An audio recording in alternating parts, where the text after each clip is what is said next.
नमस्कार दोस्तों, मैं संदीप अग्रेडी स्वागत करता हूं आपके अपने YouTube चैनल एडवेंचर स्टडी में। दोस्तों, जैसा कि आप लोग जानते हैं कि हम लोग आरआरबी ग्रुप डी के प्रीवियस ईयर में आए हुए क्वेश्चन को सॉल्व कर रहे हैं। उसी क्रम में आज 29 अगस्त 2022 के थर्ड शिफ्ट में आए हुए मैथ के क्वेश्चन को सॉल्व करेंगे। चलिए शुरू करते हैं आज के पहले क्वेश्चन से। यदि एक समबहुभुज में 65 विकर्ण है तो उसके अंतःकोणों का योग ज्ञात कीजिए। तो मैं निकालना क्या, अंतःकोणों का योग, और दिया गया है उसका विकर्णों की संख्या दी है। ठीक, तो हमारा फार्मूला क्या होता है विकर्णों की संख्या निकालने का, n इंटू n-3/2 बराबर विकर्णों की संख्या। तो विकर्णों की संख्या कितनी दी है, 65 दिया है। तो n यहाँ पे भुजाओं की संख्या, तो हम यहाँ से n निकाल लेंगे। तो इसको जब अंदर गुणा करेंगे तो ये आएगा n² - 3n, ये 2 का उधर गुणा होगा तो ये हो जाएगा 130। ठीक, अब ये आएगा n² - 3n - 130 बराबर 0। अब इसका हम गुणनखंड करेंगे तो देखिए ये आएगा, ऐसा गुणा करेंगे तो गुणा करने पे 130 आए और जोड़ने घटाने पे 3 आ जाए। तो हमारा 13 धाम 130, माइनस का 13n प्लस का 10n माइनस 130 बराबर 0।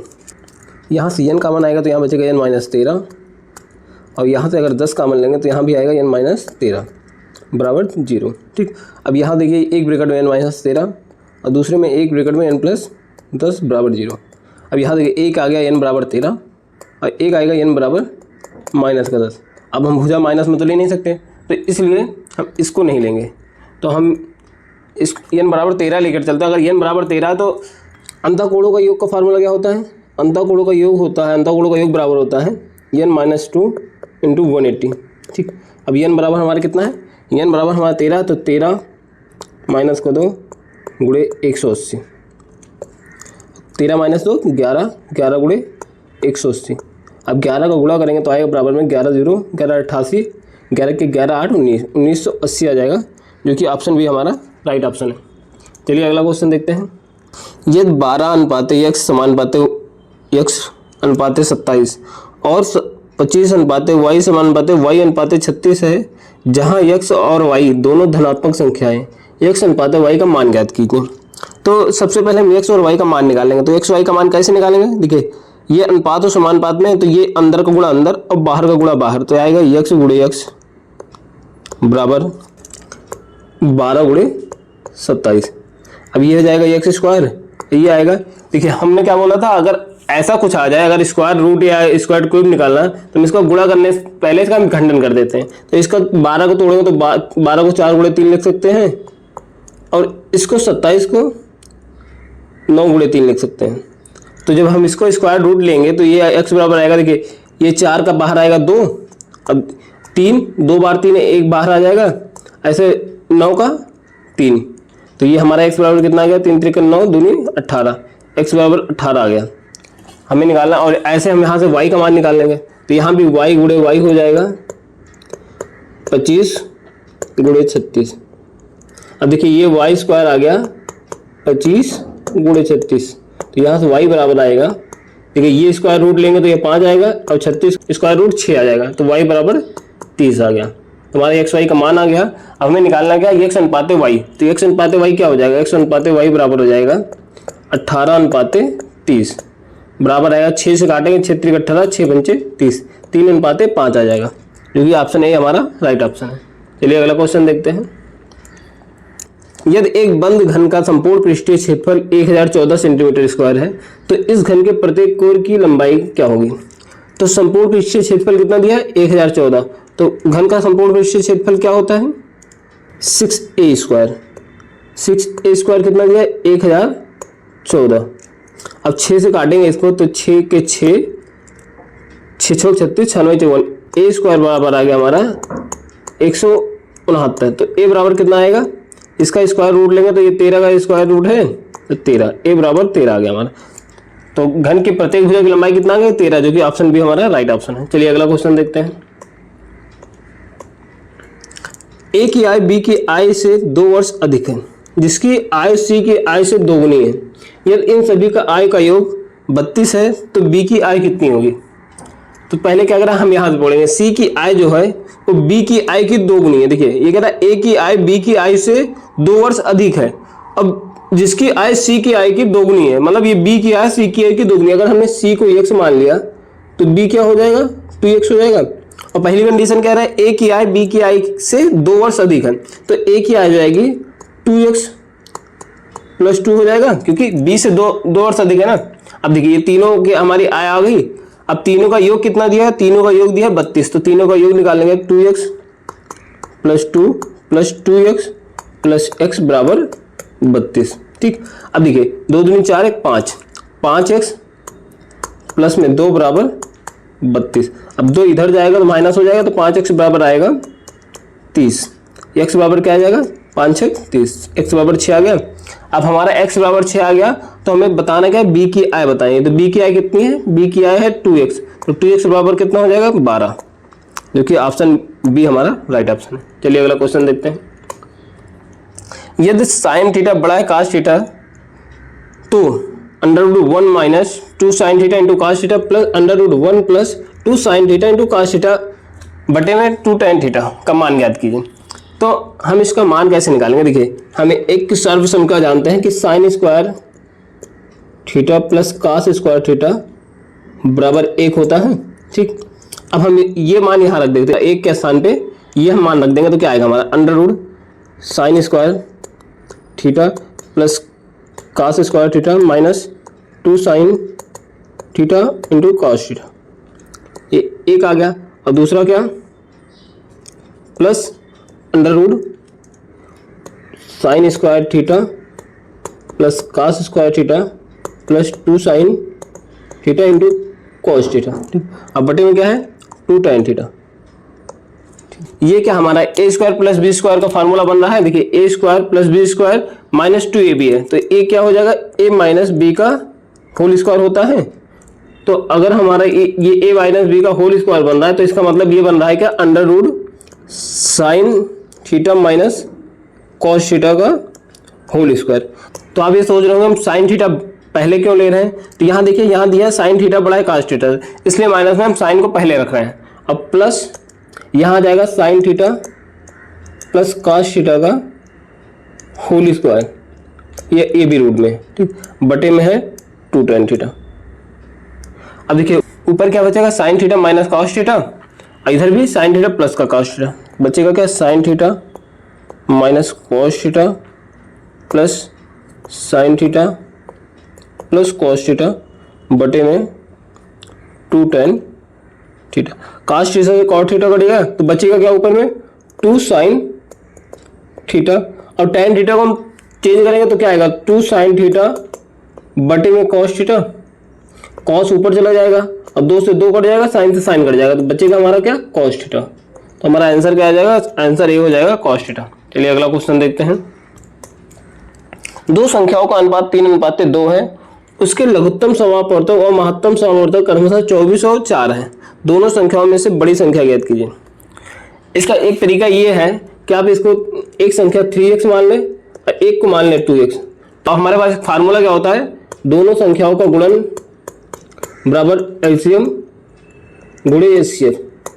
तो यहाँ से भी हमारा कैसे, दोनों 3x गुणे 2x बराबर हो जाएगा हमारा 24 गुणे 4। ठीक, ये आ जाएगा 3 दूनी 6, 6x स्क्वायर बराबर 24 गुणे 4। अब 6 से ये कटेगा, 6 चौक 24, ये x स्क्वायर बराबर आ जाएगा 4 गुणे 4। तो x बराबर क्या आ जाएगा 4। अब x बराबर 4 आ गया तो एक संख्या 12 हो जाएगी और एक संख्या 8 हो जाएगी। ठीक, तो बड़ी संख्या बताना, तो बड़ी संख्या हमारा 12। एक तरीका ये है कि हम इसको ही मान लेते हैं, ये अनुपात जो है एक संख्या हम 3 मान लेते हैं, एक संख्या हम 2 मान लेते हैं। ठीक, अगर 3 और 2 तो इसका हमारा एचसीएफ क्या हो जाएगा, इसका एचसीएफ 1 आएगा। लेकिन क्वेश्चन क्या कर रहा है, एचसीएफ क्या है, एचसीएफ 4 है, तो 1 बराबर 4 है, तो हमारी 3 बराबर बड़ी संख्या क्या है 3 है, तो 3 बराबर 4 त्याय 12 हो जाएगा। आप यहाँ डायरेक्ट निकाल सकते हैं क्योंकि ऑप्शन डी हमारा राइट ऑप्शन है। चलिए अगला क्वेश्चन देखते हैं। यदि किसी विशेष डाटा समुच्चय का माध्य और बहुलक क्रमशः 36 और 63 है, तो हमें माध्यिका का मान ज्ञात करना है। तो हमारा फार्मूला क्या होता है, 2 इंटू माध्य प्लस बहुलक बराबर 3 इंटू माध्यिका। ये हमारा फार्मूला था। इस फार्मूले में हम इसका मान रख देंगे 2 गुणे 36 प्लस 63 बराबर 3 गुणे m। अब देखिए 36 गुना 72, 72 प्लस 63 बराबर 3 इंटू एम। तो इसको हम जोड़ेंगे तो आएगा क्या 3 2 5 और 7 6 13, 135 बराबर 3 इंटू एम। तो एम बराबर क्या आ जाएगा 135 बटे में 3, तो 3 से काटेंगे 3 चौक 12, 3 पचे 15, हमारा आएगा माध्यिका 45, जो कि ऑप्शन सी हमारा राइट ऑप्शन है। चलिए अगला क्वेश्चन देखते हैं। निम्नांकित लाइन ग्राफ वर्ष 2020 और 21 में 5 अलग अलग दुकानों ए बी सी डी और ई से हुई उत्पाद एक्स की बिक्री को दर्शाता है। लाइन ग्राफ का अध्ययन कीजिए और पूछे गए प्रश्न का उत्तर दीजिए। तो यहाँ देखिए क्वेश्चन क्या बोला, वर्ष 2020 के लिए सभी दुकानों में हुई औसत बिक्री कितनी है। तो वर्ष 2020 कौन सा है, हमारा वर्ष 2020 ये डॉटेड लाइन है, ये डॉटेड लाइन हमारा वर्ष 2020 है। तो हम इसमें लिख देते हैं कि कितना ए इधर ए है, इधर बी है, इधर सी है, इधर डी है, इधर ये। अब हमें इन तीनों पांचों का एवरेज निकालना है। तो हम ए में कितना हुआ है, ए में हमारा 75 हुआ है, 75 प्लस बी में हमारा 105 है और सी में हमारा 65 है, सी में 65 और डी में 50 और ई में 70। औसत निकालने के लिए क्या करते हैं, संख्याओं का योग बटे संख्या कितनी है 5 है, तो 5 अब इसको जोड़ेंगे ऊपर वाला, तो हमारा जोड़ने पर आ जाएगा 395 बटे 5। अब इसको 5 से काटेंगे, 5 7 35, 5 9 45, 79, जो कि ऑप्शन ए हमारा राइट ऑप्शन है। चलिए अगला क्वेश्चन देखते हैं। तो यहाँ तालिका दी हुई है, तो यहाँ क्वेश्चन क्या पूछा है, वर्ष 2018 में कैंपस प्लेसमेंट प्राप्त करने वाले सभी विभागों के लड़कों और लड़कियों की संख्याओं का अंतर कितना है। तो हमें लड़कों और लड़कियों की संख्याओं का अंतर बताना है। तो 2018 ये है 2018, तो इसमें लड़के कितने हैं, लड़के हैं 100, 100 प्लस 100 150, कितना हो गया 350 प्लस बॉय हो गए 450, 450। अब गर्ल्स कितनी है, लड़कियां कितनी हैं 80 प्लस 100 180 और 140 बराबर 320, 440। अब गर्ल्स हो गई 440, तो इसका अंतर कितना आएगा 10 आएगा ना, जो कि ऑप्शन बी हमारा राइट ऑप्शन है। चलिए अगला क्वेश्चन देखते हैं। दो प्रकृत संख्याओं x और y का योग 320 है, उनका महत्तम समपूर्णता 20 है। यदि x बड़ा y है तो x और y के ऐसे कितने युग में संभावित हैं। तो यहाँ देखिए दिया क्या है, x प्लस वाई बराबर 320 दिया है, ठीक, और हमारा एचसीएफ दिया हुआ है 20। तो देखिए एक चीज ध्यान दीजिए, कोई भी संख्या है तो वो हमेशा अपने एचसीएफ का मल्टीपल होगा। अपने एचसीएफ का मल्टीपल होता है ना, तो हमने संख्या मान लो x 20 हो गया और y जो है 20 भी, तो ये भी बराबर तो 320 होगा। तो ये a प्लस बी बराबर क्या हो जाएगा 20, हम इधर से 20 कॉमन लेके इधर हम भाग दे देंगे तो क्या आएगा हमारा 16, a प्लस बी आ जाएगा 16। तो a प्लस बी को 16 आएगा, तो मतलब 16 को ऐसे तोड़ना है हमें, क्योंकि हमें बताना क्या है x और y के ऐसे कितने संभावित युग्म मौजूद हैं। तो x y को ऐसे तोड़ेंगे हमें कि इसका एचसीएफ जो है 1 हो या वो संख्या को प्राइम हो, ठीक। तो तोड़ा 16 को, और साथ ही x जो है वो बड़ी होनी चाहिए, x बड़ी होनी, तो इसको कैसे तोड़ सकते हैं 15 और 1 देखिए इसमें x बड़ी है और ये दोनों को प्राइम है, मतलब इसका एचसीएफ 1 आएगा। अब दूसरा क्या है, दूसरा हम 11 और 15 भी कर सकते हैं, सॉरी 11 और 5 भी कर सकते हैं, ठीक। और तीसरा 9 और 7 भी कर सकते हैं, और चौथा क्या है 13 और 3। इसका देखिए इन चारों का एचसीएफ जो है, इन चारों का एचसीएफ 1 होगा, तो हमें ऐसा तोड़ना है जो को प्राइम हो या इसका एचसीएफ 1 हो। तो हमें ऐसे कितने संख्या आ सकती हैं, ऐसी 4 संख्या, 4 युग्म होंगे, जो कि ऑप्शन डी हमारा राइट ऑप्शन है। चलिए अगला क्वेश्चन देखते हैं। दो ट्रेनें पी और क्यू जिसकी लंबाई क्रमशः 300 मीटर और 340 मीटर है, एक दूसरे की ओर चल रही हैं। यदि पी और क्यू क्रमशः 35 मीटर प्रति सेकंड और 45 मीटर प्रति सेकंड की चाल से चल रही हैं, तो एक दूसरे को पार करने में कितना समय लगेगा। अब एक दूसरे की ओर चल रही हैं, एक इधर से आ रही, एक इधर से, तो और एक 35 है, एक 45 है, तो क्या है दोनों की सापेक्ष चाल क्या हो जाएगी, दोनों की सापेक्ष चाल जुड़ जाएगी, तो सापेक्ष चाल आएगा 35 प्लस 45 बराबर 80 मीटर प्रति सेकंड, चाल आ गई है। अब दूरी कितना है, एक की लंबाई 300 है, एक की लंबाई 340, तो दूरी कितना हो जाएगा, दूरी 300 प्लस 340 हो गया 640। तो समय बराबर क्या होता है, हमें समय निकालना ना, समय बराबर दूरी बटे 4, मतलब 640 बटे 80। 0 0 कट गया, 8 टाइम 64, 8 सेकंड आएगा। 8 सेकंड में दोनों एक दूसरे को क्रॉस कर देंगे, जो कि ऑप्शन ए हमारा राइट ऑप्शन है। चलिए अगला क्वेश्चन देखते हैं। सरल कीजिए। अब इस समीकरण को हमें सरल करना, तो इसमें क्या करेंगे, पहले 2 से अंदर में गुणा करेंगे। तो 2 से अंदर में गुणा करेंगे तो नीचे देखो भागे में, तो 2 कट जाएगा, तो यहाँ आएगा 3x², यहाँ 24 दूना 48x माइनस प्लस 12 दूनी 24 माइनस, अब 3 का अंदर गुणा करेंगे minus 3x² minus 4 3 12x minus minus plus 13 39। ठीक, अब देखिए यहाँ 3x² से कट जाएगा, और 48 माइनस 12 माइनस का 60x, और यहाँ 24 प्लस 39 प्लस का 63। तो हमारा आंसर क्या आ जाएगा, माइनस का 60x प्लस का 63, जो कि ऑप्शन डी हमारा राइट ऑप्शन है। चलिए अगला क्वेश्चन देखते हैं। आदित्य ने एक फ्लैट 5,50,000 में खरीदा। इसने इसकी पेंटिंग पे और मरम्मत पे 25,000 खर्च कर दिए। तो टोटल कितना उसका हो गया, 5,50,000 पे उसने खरीदा था, उसमें उसने 25,000 रुपया और खर्चा कर दिया। ठीक, तो अब कितना हो गया, 5,75,000 हो गया उसका टोटल खर्च। ठीक, यदि उसने इसे 5,37,000 में बेचा तो उसकी प्रतिशत हानि ज्ञात कीजिए। अब उसका टोटल क्रय मूल्य कितना पड़ा था, 5,75,000, उसने बेचा किसने में, 5,37,625। तो इसको हम घटा देंगे तो यही तो हमारा लॉस आ जाएगा। तो ये आ जाएगा 5,7,3,7,3, 37,375 रुपये उसका लॉस होगा। अब 37,375 को हम प्रतिशत हानि बताना ना, तो हम इसको परसेंट बदलने के लिए 37,375 को हम परसेंट में बदलेंगे, तो बटे में उसका क्रय मूल्य 5,75, ठीक, अब गुणे में 100।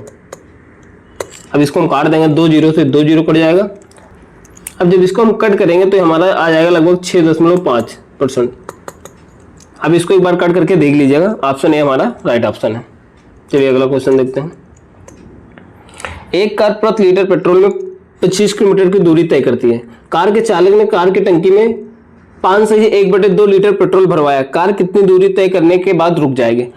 1 लीटर में वो जो है वो कितना जा रही है, 25 किलोमीटर, और ये कितना है, 5 दूनी 10, 11/2, 11/2 लीटर में कितना जाएगी। अब 1 लीटर में 25 किलोमीटर जा रही है, तो 11/2 में कितना जाएगा, 25 गुणे 11/2,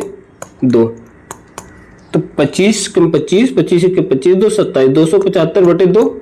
अब इसको 2 से काटेंगे, 2 के 2, 2 3 6, 2 7 14, 137.5 किलोमीटर, क्योंकि ऑप्शन ए हमारा राइट ऑप्शन है। चलिए अगला क्वेश्चन देखते हैं। 7.44 प्लस 3.77 माइनस 2.55 का मान ज्ञात कीजिए। अब ये 4 लिखा है, इसका मतलब क्या है, ये 4 लगातार चलता जा रहा है, यहाँ 7 लगातार चलता जा रहा है, यहाँ 5 लगातार चलता जा रहा है। तो हम इसको कैसे लिख सकते हैं, इसको 7.44 का बार लिख सकते हैं, प्लस यहाँ 3.77 का बार लिख सकते हैं, माइनस 2.55 का बार लिख सकते हैं। तो हम सबसे पहले ये बाहर वाली जितनी संख्याएं हैं इसको हम सेटल कर लेते हैं। 7 3 10, 10 में से 2 गया 8, तो ये 8 जो आएगा ये हमेशा सही में रहेगा, तो ये हमेशा सही में रहेगा, तो इसलिए इसको ये ध्यान रखेंगे ऐसे क्वेश्चन में। तो ये 8 आ गया हमारा बाहर। ठीक, अब ब्रैकेट में क्या बचेगा, 44, और ऊपर से बाहर हटाएंगे, नीचे क्या आ जाएगा, 99 प्लस 77/99 माइनस 55/99।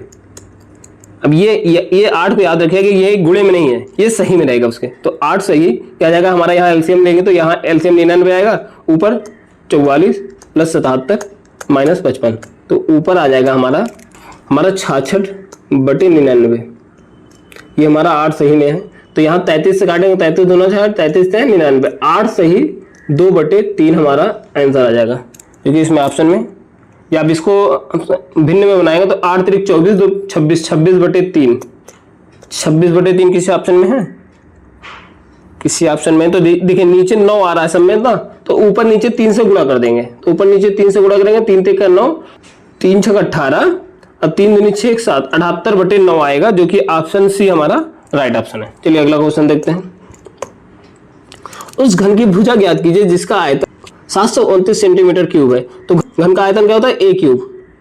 ए क्यूब बराबर दिया है 729, और 729 को हम क्या लिख सकते हैं, 9 का क्यूब लिख सकते हैं। तो ए बराबर हमारा कितना आ जाएगा, 9 आ जाएगा, जो कि ऑप्शन डी हमारा राइट ऑप्शन है। चलिए अगला क्वेश्चन देखते हैं।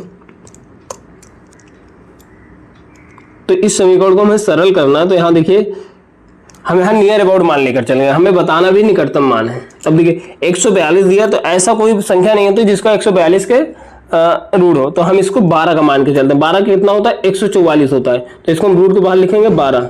12 बने 144 का रूट होता है, ध्यान रखिएगा। 52 भागे 26 है, तो इसमें भाग करेंगे तो हमारा कितना आएगा, 2 आएगा, और 2 गुणे में 5।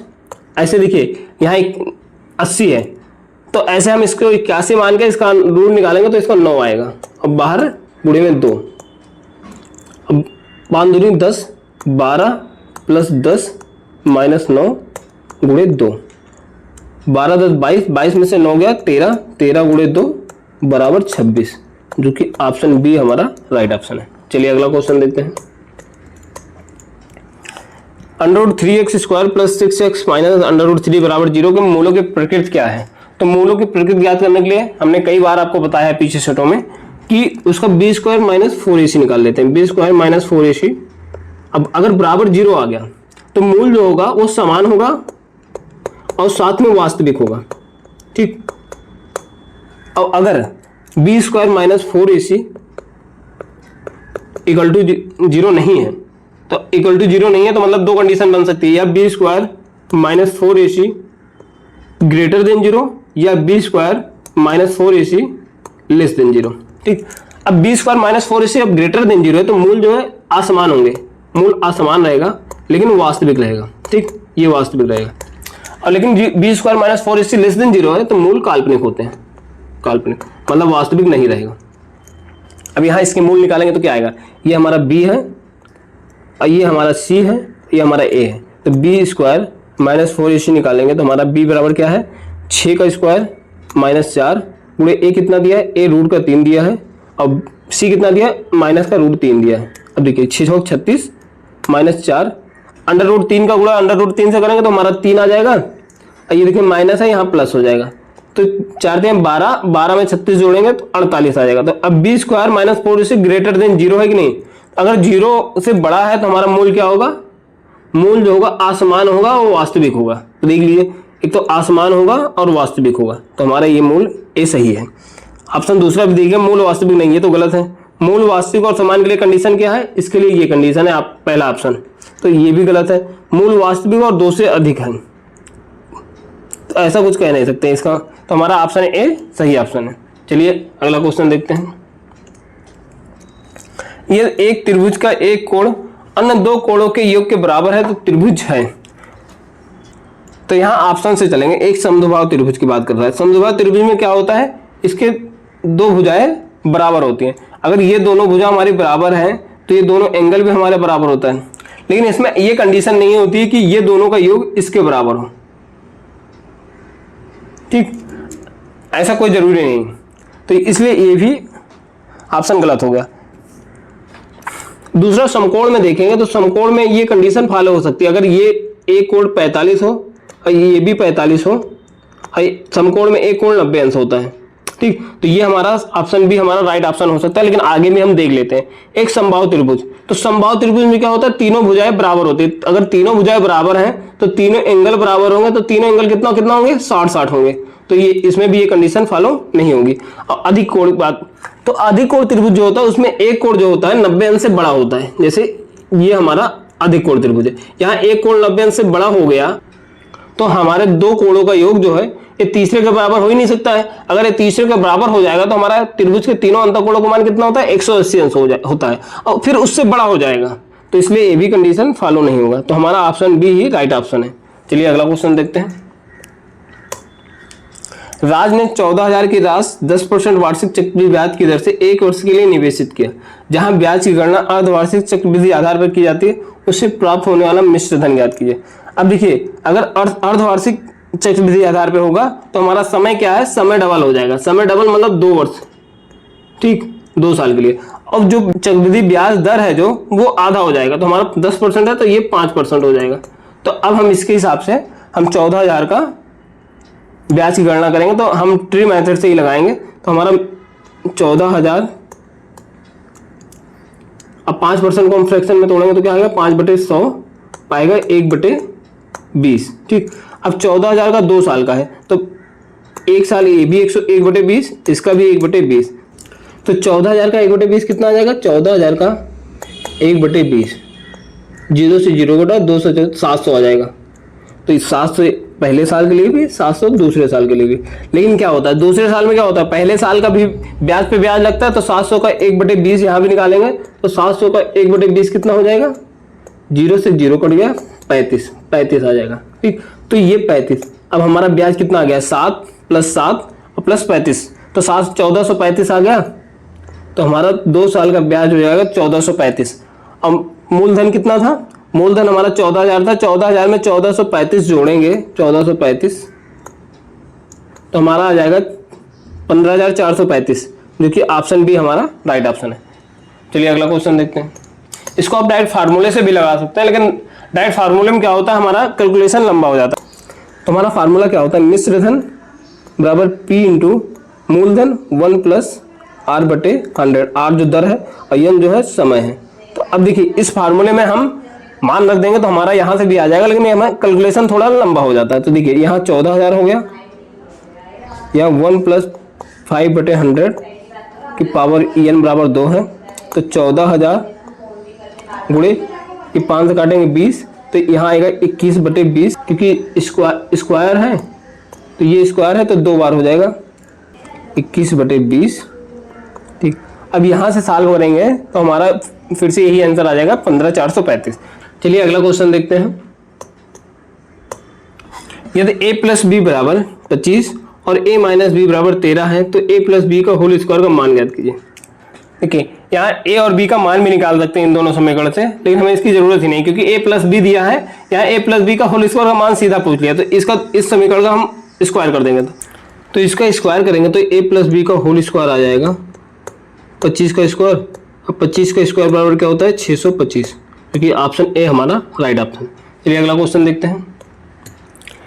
प्रेक्षणों 23, 27, 38, 42, 27, 58, 69, 71, 45 का बहुलक ज्ञात किए। तो बहुलक ज्ञात करने के लिए सीधा ऑप्शन पे पढ़ते हैं। ऑप्शन में क्या दिया है, 42 दिया है। तो 42 कितने बार है, 1 बार है।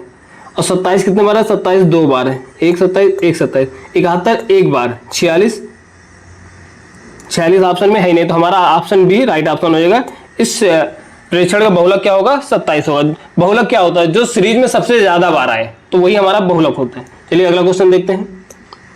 द्विघात समीकरण 2x² - x - 3 = 0 के मूल ज्ञात कीजिए। तो मूल ज्ञात करने के लिए क्या करते हैं, पहले इन दोनों का गुणा कर देते हैं। तो गुणा करने में 6 आएगा, तो 6 जो आएगा तो इसको ऐसा गुणन करेंगे कि ये हमारा माइनस का x बचे, अगर प्लस माइनस करने पे। तो 2x² माइनस का 3x प्लस का 2x माइनस का 3 बराबर 0। ठीक, अब यहाँ देखिए यहाँ x कॉमन ले लेंगे तो ये आएगा 2x माइनस 3, और यहाँ प्लस का 1 कॉमन लेंगे 2x माइनस 3 बराबर 0। अब देखिए x + 1 बराबर एक ब्रैकेट में और 2x माइनस 3 एक ब्रैकेट में बराबर 0।